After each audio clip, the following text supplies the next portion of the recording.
China ने 1963 में पाकिस्तान के साथ सीमा संबंधी समझौता किया और यह समझौता मुख्यतः अक्साई चीन से जो सटा हुआ, जिसे गिलगिट बाल्टिस्तान का एरिया कहते हैं, वहां पर होना था, मतलब पेंगोंग लेक के पश्चिम। और यह समझौता जो हम लोग पहले पढ़े हैं 1897 का मैकार्टनी मैकडोनाल्ड लाइन, उसी के अनुसार से चीन और पाकिस्तान के बीच हुआ। और इसमें पाकिस्तान ने लगभग 5180 वर्ग किलोमीटर का क्षेत्र चीन को दे दिया। भारत ने इसका विरोध किया क्योंकि उस पूरे क्षेत्र पर, गिलगिट बाल्टिस्तान समेत पूरे जम्मू कश्मीर पर भारत अपना अधिकार मानता था। इसके बाद 65 में फिर से पूर्वी क्षेत्र में कुछ तनाव हुआ। नाथुला में एक विवाद हुआ। नाथुला सिक्किम का एक क्षेत्र है। सिक्किम उस समय तक भारत में शामिल नहीं हुआ था, लेकिन सिक्किम के सुरक्षा की जिम्मेदारी भारत की थी। इस तरह का समझौता भारत और सिक्किम के बीच हुआ था। ऐसे ही वहां पर एक गश्ती दल से चीन की गश्ती दल की टकराहट हुई। भारत ने सीमा रेखा के पास बाउंड्री बनाने का प्रयास किया और वह मैकमोहन लाइन के काफी अंदर था, जिसका चीनी सेना ने विरोध किया। और जो इंजीनियर कोर, सेना की इंजीनियर कोर वहां निर्माण कार्य कर रही थी, उस पर उन्होंने हमला कर दिया।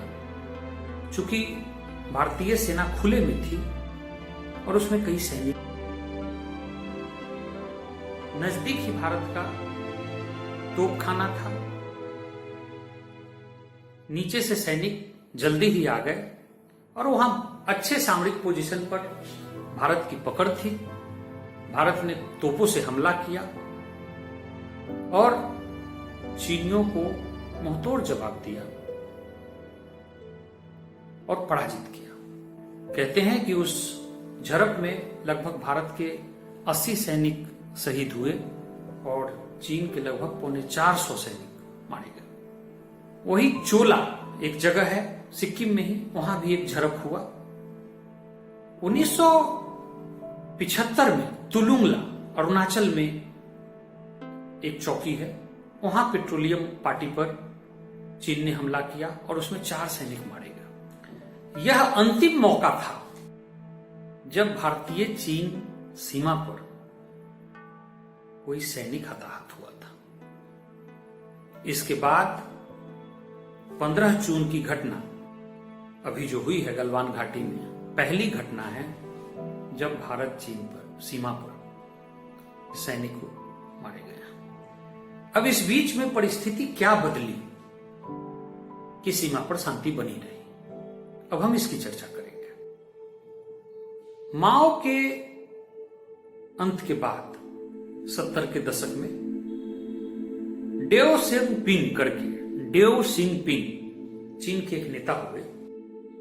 उन्होंने चीन के अर्थव्यवस्था को प्राइवेट क्षेत्र के लिए खोलना शुरू किया।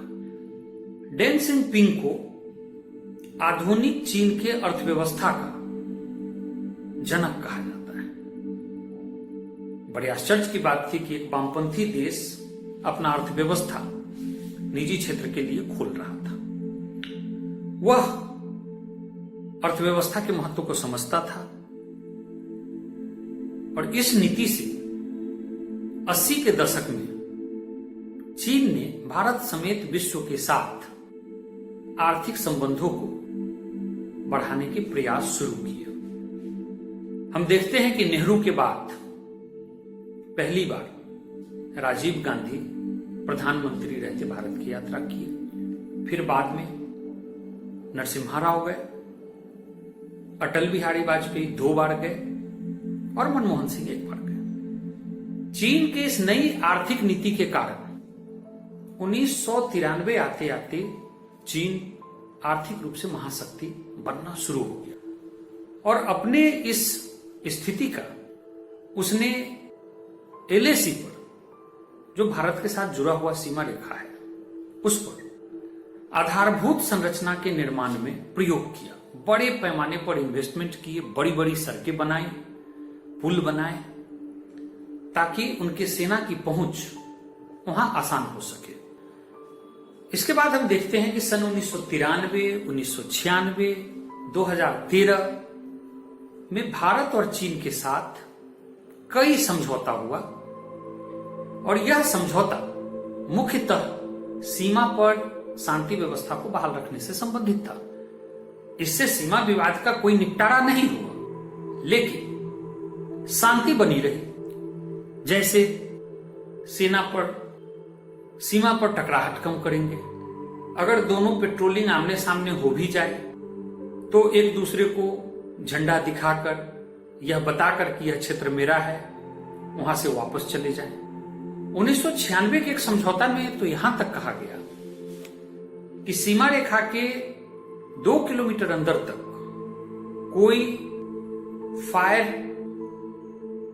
गन या कोई एक्सप्लोसिव चीज भी लेकर नहीं जाना है। यहां तक कि हंटिंग के लिए भी गन का प्रयोग नहीं करना है। अभी प्रश्न उठता है ना कि सेना वहां खाली हाथ क्यों गई?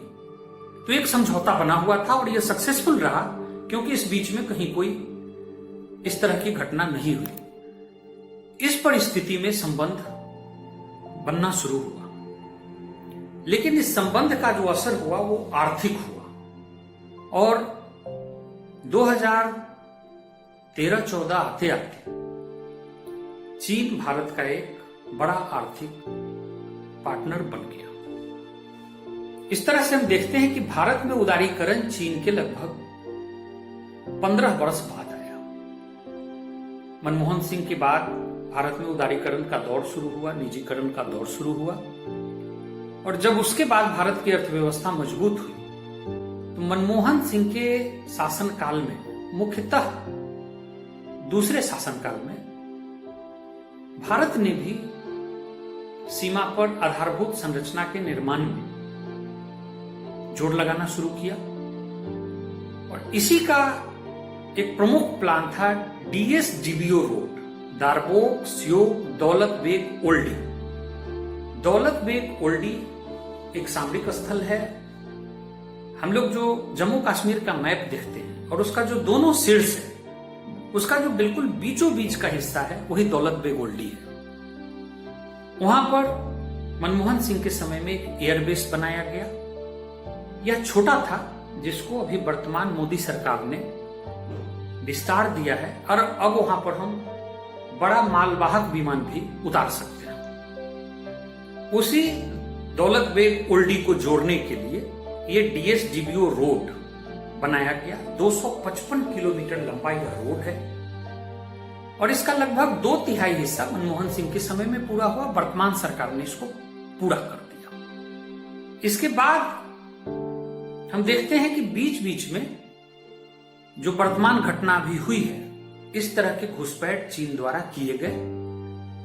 जैसे हम चमारू घाटी में देख रहे हैं 2014 में, फिर उसके बाद डोकलाम में हुआ, बीच बीच में हुआ, झड़प हुई, हाथापाई हुई, पत्थर चले और फिर दोनों सेना वापस चली जाती थी। ये परिस्थिति हुई अभी के घटना से पहले की।